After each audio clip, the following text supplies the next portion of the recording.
buku biografi dari Gus Yahya. Kalau dari NU itu sudah tidak perlu diragukan lagi karena saya sendiri di Jogja pernah punya ayah angkat dari NU. Eh, apa yang saya banggakan terhadap Bung Yahya ini adalah komitmen toleransi dan kebangsaan ini yang sudah saya catat ini. Jadi kita sebenarnya di Indonesia ini membutuhkan orang-orang seperti beliau ini sehingga kehidupan di Indonesia lebih damai. Mungkin itu saja Pak. Terima kasih Pak. Oke, baik, terima kasih Beli. Gus, mungkin ini apa namanya sekaligus penutup ya. Ada beberapa pertanyaan dan ini juga turut dibedah dalam buku ini. Gus Yahya lahir dari rahim NU, tumbuh kembang bersama Nahdiyin yang mana secara umum itu ketika di kampus terlibat aktif dalam organisasi pergerakan mahasiswa Islam Indonesia. Nah, Gus Yahya sendiri berbeda, memilih jalan untuk bergabung dalam himpunan mahasiswa Islam. Ini tabayun lagi Gus, juga mungkin bisa dijelaskan kepada masyarakat apa sih yang melatar belakangi sehingga Gus Yahya lebih cenderung untuk memilih di situ, sedangkan kita juga punya saudara yang justru aktif di PMI. Nah ini gimana cara ngaturnya nih, ritmenya nih Gus? Silakan Gus. Iya, ya saya masuk UGM itu, masuk kuliah itu tahun 84 dan di UGM belum ada PMII. Kalau yang ada ya HMI. Dan kalau saya tidak masuk HMI ya berarti saya tidak terlibat dalam aktivisme kemahasiswaan. Itu satu. Dan yang kedua,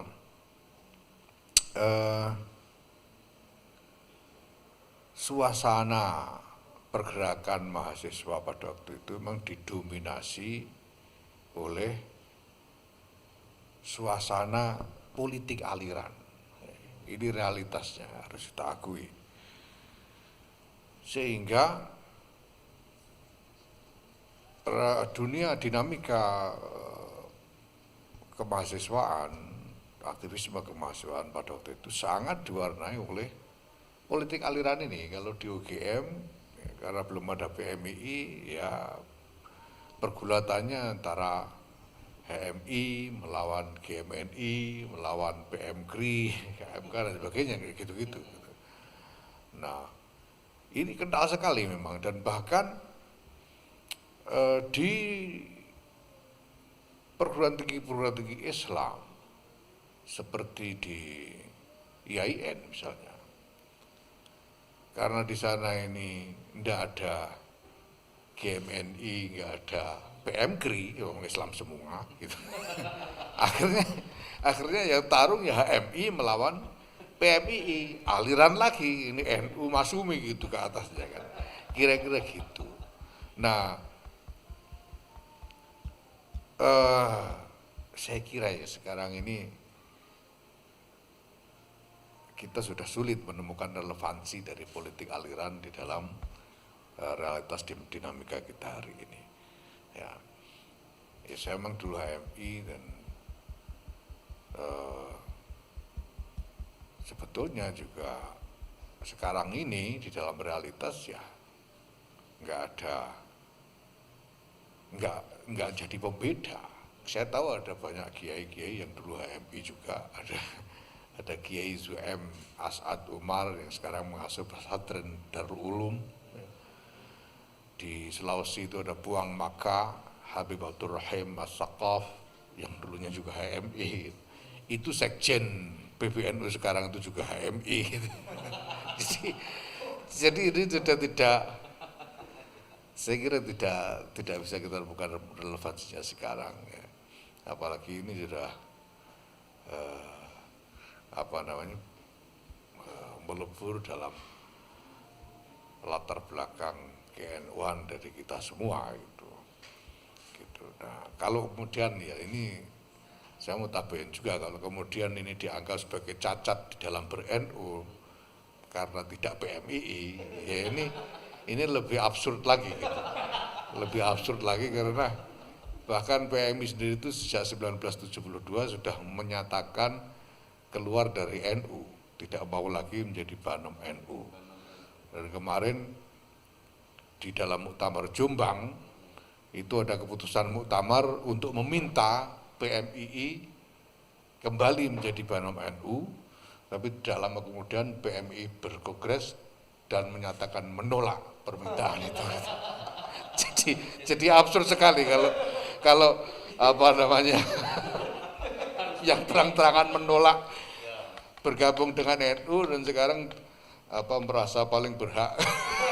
Kira-kira gitu. Ya, tapi sekali lagi ini tidak relevan lah, tidak relevan saya kira ya. Dan saya ini sepanjang pergulatan saya ber-NU, ya terus terang saja memang ya sebagian besar teman-teman pergulatan saya itu ya teman-teman PMI semua, gitu, dan PNU semua. Ya.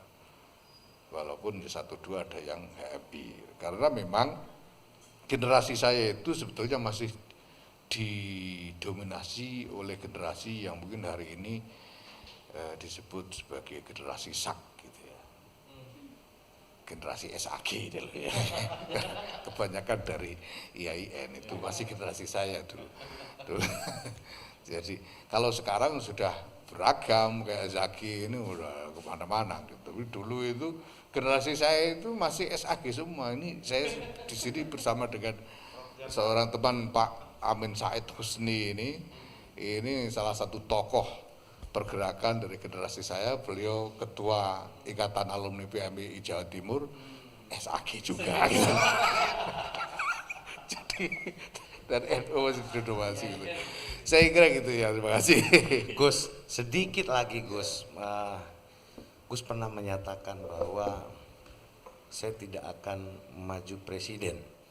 Sementara orang hari ini kan berlomba-lomba memimpin sebuah organisasi itu karena ingin punya target capaian kursi RI 1. Apakah ini benar? Nah, kemudian apa yang menjadi alasan dan landasan Gus Yahya sendiri tidak ingin nyapres? Bukan hanya saya tidak ingin nyapres atau nyawapres, gitu. Saya tidak ingin ada capres atau cawapres dari PBNU. Saya ingin minta tolong mari pray dulu gitu ya. Mari kita pray dulu soal ini. Bukan hanya karena ini fungsi yang tidak seharusnya dilakukan oleh NU, ya. Tapi karena ada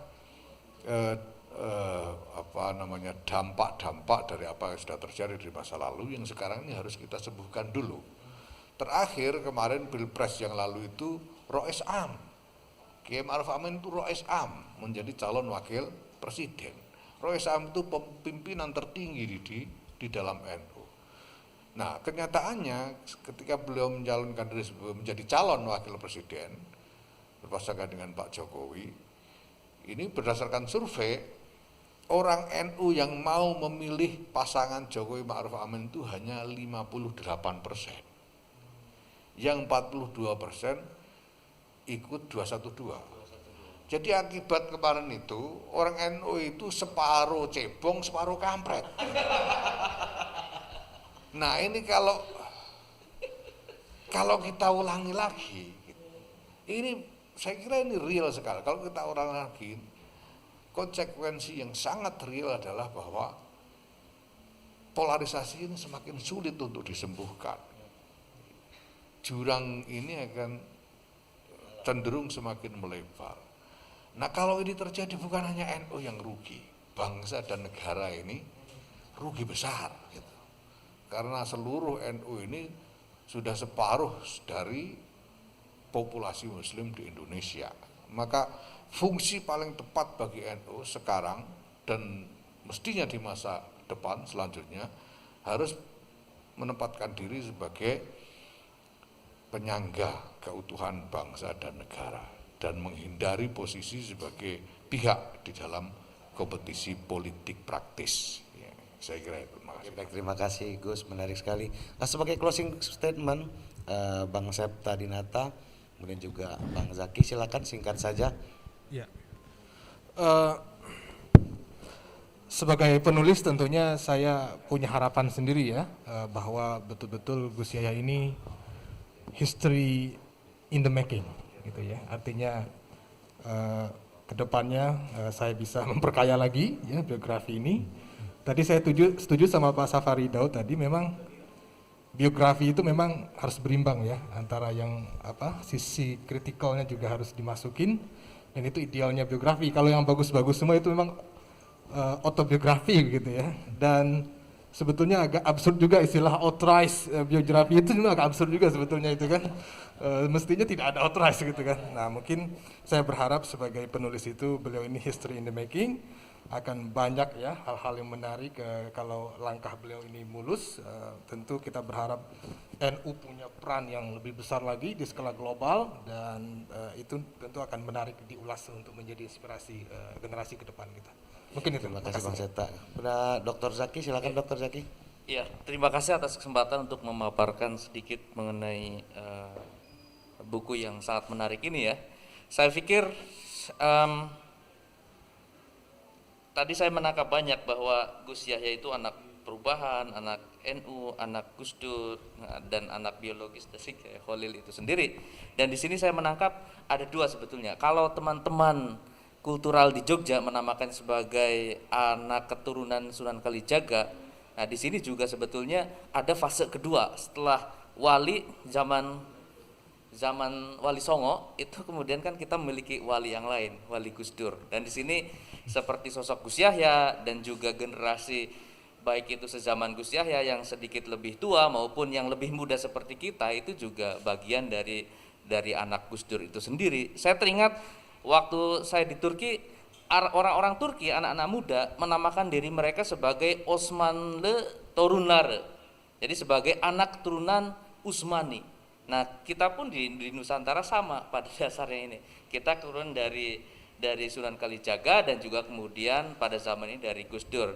Dan saya pikir apa yang disampaikan tadi Gus Yahya itu menyampaikan aspirasi dari kawan-kawan anak-anak muda, bahwa momentum muktamar ini bukan hanya suksesi, tapi harus ikut mengolah dan membicarakan cultivating substansi yang akan kita jumpai di 100 tahun yang akan datang. Dan saya pikir Nahdlatul Ulama sebagai kebangkitan ulama, kebangkitan pemikir, kebangkitan intelektual, ilmuwan dan lain sebagainya, ini core yang harus kita wujudkan, mewakili bahasa pada zaman 100 tahun lalu.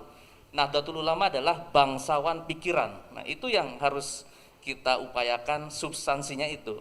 Saya pikir itu. Terima kasih. Ya, baik, terima kasih pemirsa Metro TV Lampung, pembaca setia Lampung Pos, dan juga pendengar Sai FM. Sebenarnya kita masih sangat ingin berdiskusi berlama-lama, tapi karena waktu juga, maka kita harus mengakhiri bedah buku biografi Yahya Khalil Stakuf, derap langkah dan gagasan, dan kita akan jumpa lagi dalam segmen-segmen dialog berikutnya. Tapi kita doakan semoga saja Muktamar 34 NU sebagai ormas Islam terbesar di Indonesia bahkan dunia ini dapat berjalan kondusif, tetap sejuk, dan menghasilkan pemimpin sebagaimana yang menjadi harapan warga Nahdliyin se-Indonesia. Saya akhiri, terima kasih. Wallahul muwaffiq ila aqwamit thoriq. Wassalamualaikum warahmatullahi wabarakatuh. Waalaikumsalam. Terima kasih Gus.